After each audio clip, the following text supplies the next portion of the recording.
Hey guys, welcome back to my channel. If you're new here, my name is Tanya, and today I'm going to do a reaction video for you. Today I am reacting to the channel Infinite LTD, which I have reacted to before. This video is called Why Costco is on a Warpath in Australia.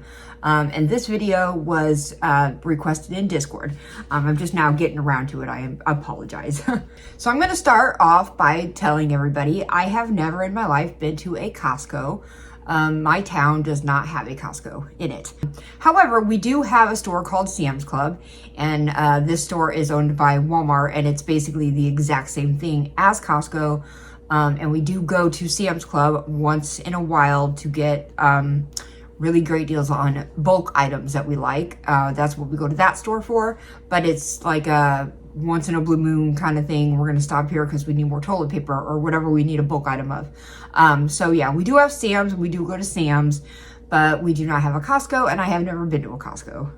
I believe my husband has. Because for anyone who doesn't know, my husband is from the Chicago area, and they have a lot more of that stuff up there. They have a lot more options up there, let's be real. First Australian Costco opened in Melbourne back in 2009. Most people saw it as a curiosity. A massive warehouse where you had to pay just to get in. Shelves stacked. I cannot believe I got an ad every freaking time. I got an ad like immediately. That's nuts. Like a supply depot. And wait. When the first Australian Costco opened in Melbourne back in 2009, most people saw it as a curiosity. Curiosity. A massive warehouse where you had to pay just to get in, shelves stacked like a supply depot, and checkout lanes the length of runways. It felt like an American import that wouldn't quite... For any Australians that have been to a Costco before, is it like you pay to get in, or is it that you go there and you buy a membership so that you are allowed to shop there? Can you actually be a non-member and pay to go to a Costco? I'm genuinely curious because I do not know the answer to this. And I also don't know if they do that at Sam's Club. I think that at Sam's Club you have to have a membership card. Stick.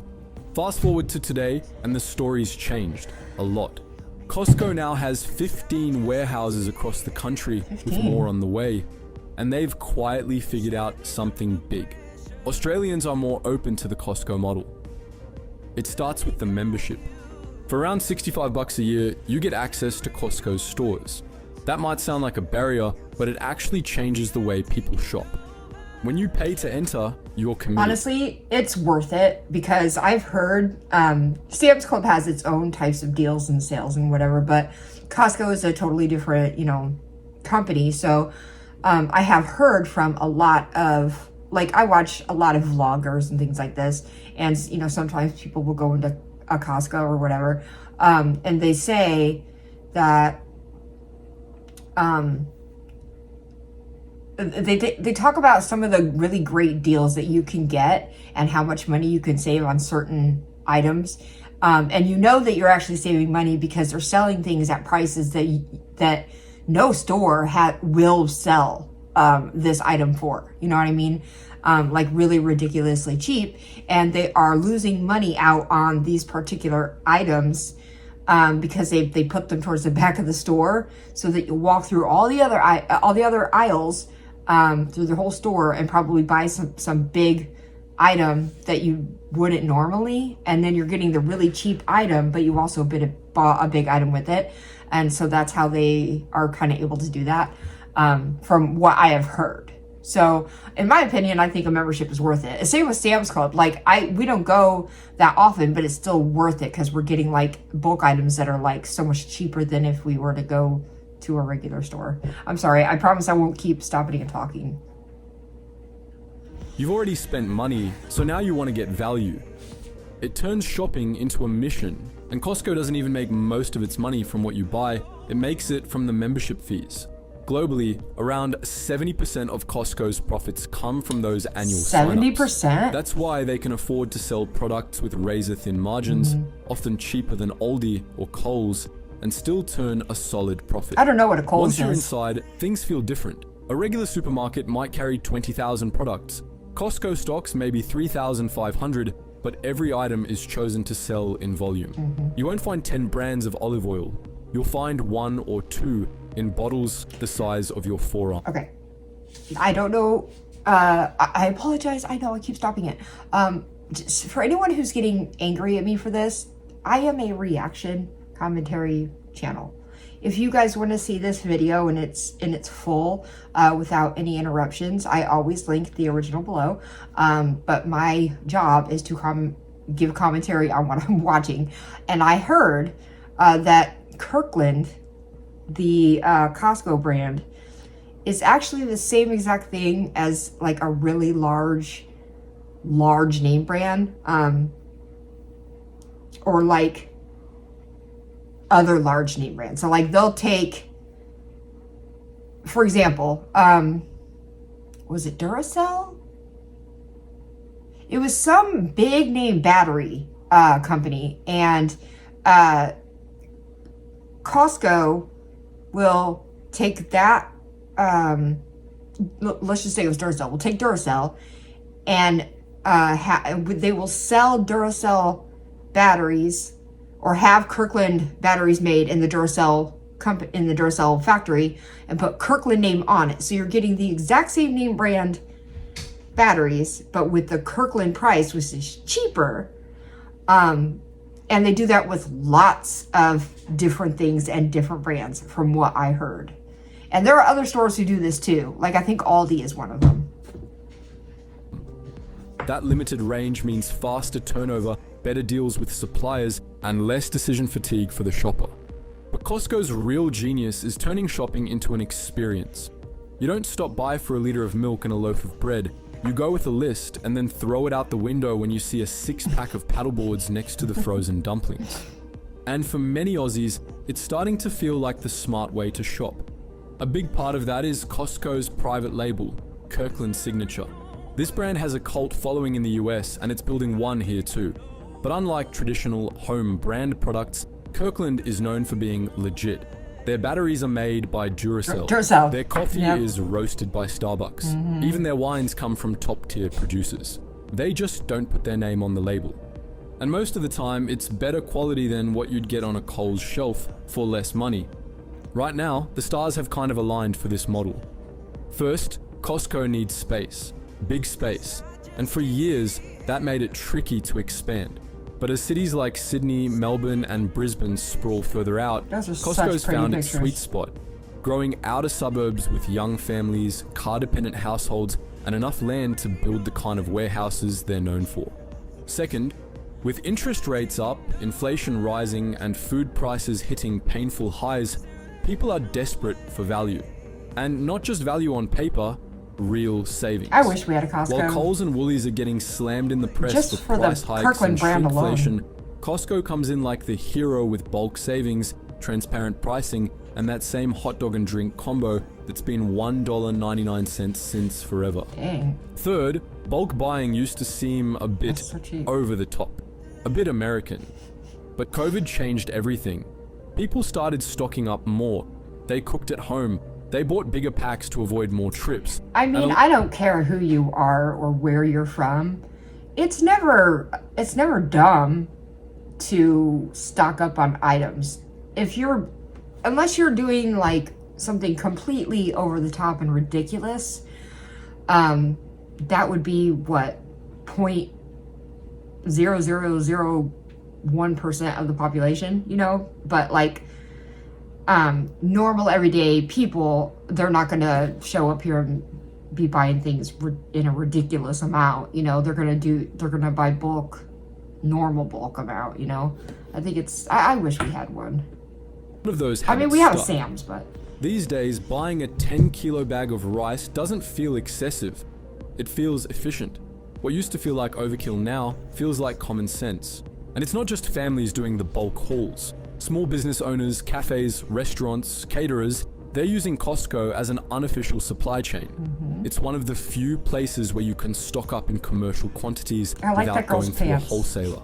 No ABN needed. So how does Costco stack up against the supermarket giants? Well, Coles and Woolies still win on convenience. They're everywhere. Local, familiar, open early and late. Kohl's, I guess, is one of your popular supermarkets. And I already know that Woolies, or is that what he said? Woolies? Woolworths? Is it Woolworths, the full name? Or is that's the same thing, right?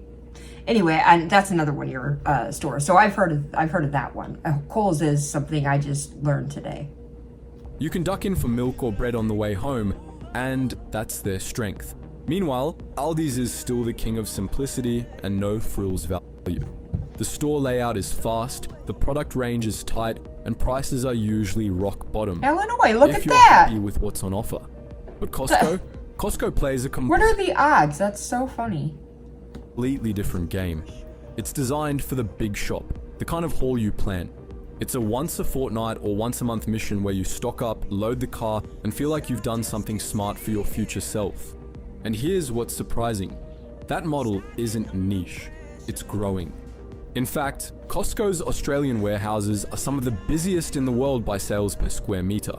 So while Coles and Woolies battle each other for daily foot traffic, Costco's doing fewer transactions, but way bigger ones. Wow. Their average spend per visit is much higher, and they're building a fiercely loyal customer base, and Costco's not slowing down. They're already scouting new locations. Yeah, and it's not like Costco is going to take over for being the #1 grocery store in Australia, because it's not even that type of grocery store. So it's not really even like competing with anyone unless you have other stores similar to this. Areas with growing populations and less retail saturation. And don't sleep on their fuel game either. Costco's petrol stations consistently undercut the competition, sometimes by 20 to 30 cents per litre. For a lot of Aussie families, that's reason enough to get a membership. Cheap fuel alone can justify the annual fee, and once you're already there, well, you're probably not leaving with just a tank of petrol. Looking ahead, there's even talk of Costco business centres coming to Australia, slimmed down warehouse formats designed specifically for small businesses. No paddleboards, no TV deals, just industrial quantities of the things businesses actually need, like kitchen supplies, bulk ingredients, packaging, and cleaning products. Yeah. If that model launches here, it opens up a whole new lane that Coles and Woolies haven't even touched. So, will Costco take over the whole grocery market? Probably not. They're not trying to be your quick stop corner store. What they are doing is carving out a loyal, high volume customer base that values price, scale, and a different kind of shopping experience.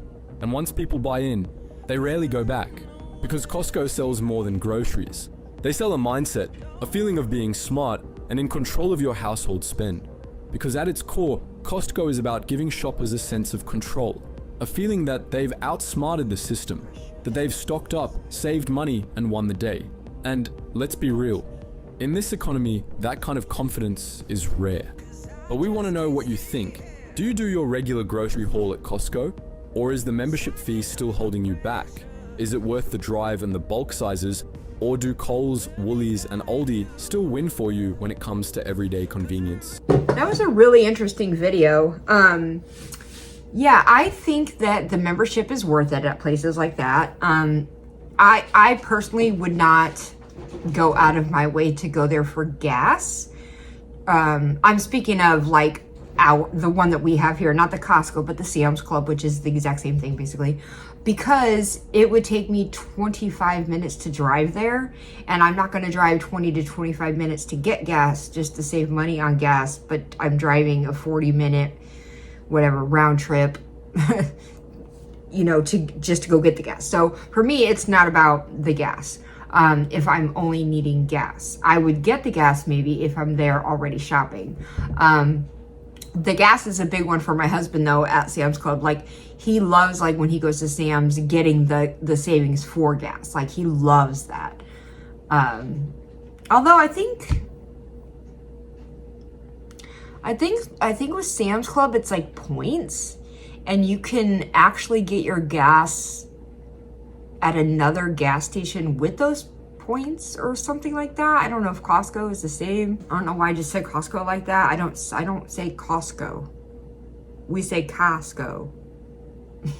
Anyway, I think it's really cool that Australia has some Costco's though. I had no idea that Costco had made it all the way to Australia, and that you guys have 15 locations. This video was uploaded 3 months ago, so it's fairly new.